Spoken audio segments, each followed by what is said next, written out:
Now, back in 1997, there was an unusual visit of the then US Speaker of the House of Representatives, Newt Gingrich, to Taiwan. Now, this was part of a four-nation tour of Asia, which included China and Japan as well.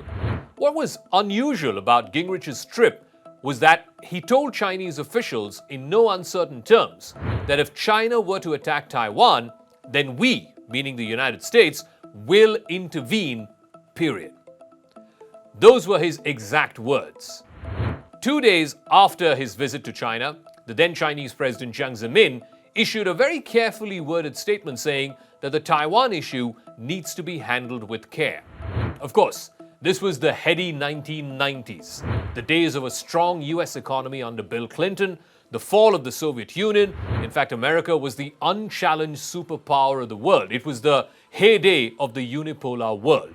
China was just beginning to open up. It was not even a patch on America's economy or its politics. But today, 25 years later, the tables have turned, and how? This past week, US President Joe Biden said that he has been told by his military that House Speaker Nancy Pelosi's upcoming trip to Taiwan was not a good idea. Biden's comments were in an exchange with reporters at the Joint Base Andrews in Maryland. It came a day after the Chinese Foreign Ministry said it would take strong and resolute measures should Pelosi go ahead with her plans to visit Taiwan in August. Now, the exact words used by Biden, well, I think that the military thinks this is not a good idea right now. Biden also said that he expected to speak with Chinese President Xi Jinping within the next 10 days or so. Basically, Joe Biden, the President of the United States, the leader of the free world, stopped short of sending the senior-most Democrat in the House of Representatives to Taiwan for fear of offending China. On Crux DeCode, why is the United States, at this given point of time, not wanting to rub China the wrong way? And where does that leave Taiwan, the small island nation of 20 million who the US is treaty-bound to protect? More importantly, what lessons is China drawing from its good friend Putin and his war in Ukraine?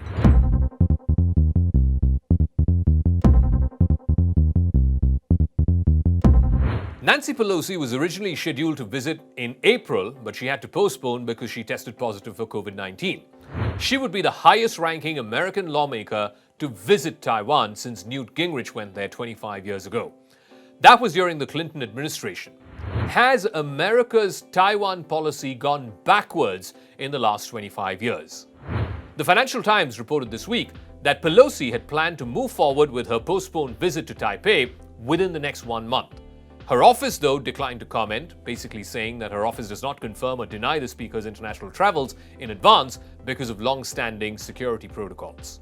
Since the news of this proposed visit broke, the Chinese Foreign Ministry spokesperson Zhao Lijiang said that such a visit would severely undermine China's sovereignty and territorial integrity.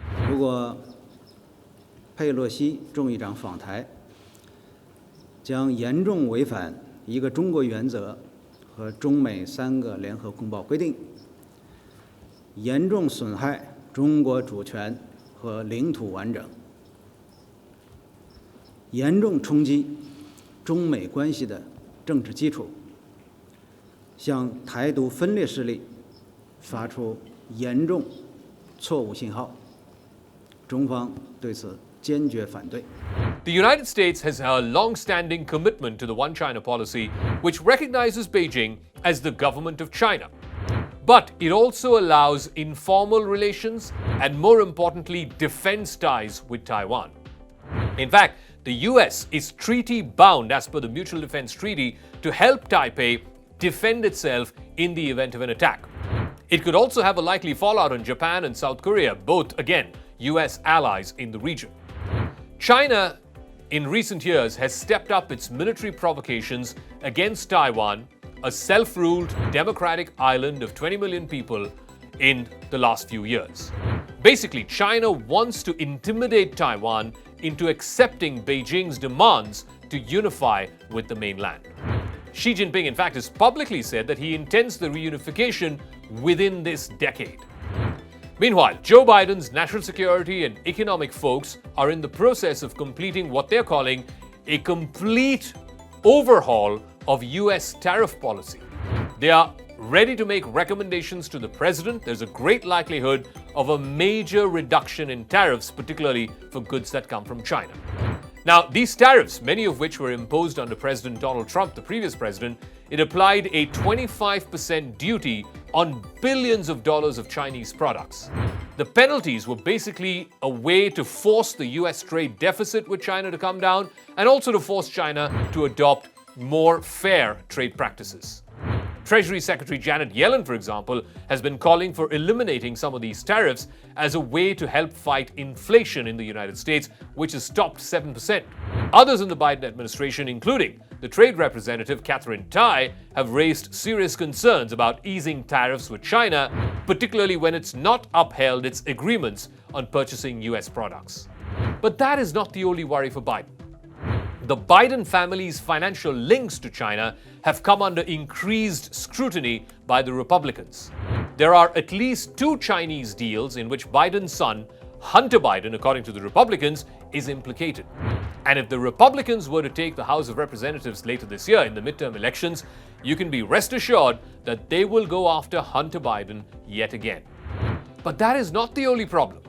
Biden and Xi Jinping also have major differences over Russian President Vladimir Putin's nearly 5-month-old war in Ukraine. Biden, in fact, has sought to press the Chinese to resist from directly providing any economic or military aid to Russia, something that China has not paid particular heed to. After all, it is common knowledge now that Putin, in fact, postponed his invasion of Ukraine after Xi Jinping asked him to at the Winter Olympics in February. More importantly, Xi could also be taking his cues from Putin on how to plan a future assault on Taiwan, particularly what mistakes not to make. So here's what the problem for Biden is. Xi Jinping now has a very accurate idea of what the West's playbook is going to be in response to a potential attack on Taiwan. It's going to be a mix of sanctions, a possible isolation of China in various global fora, including the United Nations. These are factors that he can factor into his plans if he were to launch an attack of Taiwan, because he knows exactly the West's response to how it responded in the Russian war on Ukraine. As a corollary, the United States and its allies have no idea of China's military plans of how it intends to militarily attack Taiwan for its reunification. So, it's a bit of a dark box as far as the US and its allies are concerned. One thing that they're banking on is that later this year, there's going to be the big 20th Party Congress of the Communist Party of China, where Xi Jinping is going to be made chairman for life, a position only held by Mao Zedong, the founder of the modern-day People's Republic, back in 1949. The US is hoping that until that happens and until that event passes off peacefully and Xi cements his grip on power for life, he may not want to get into a military misadventure.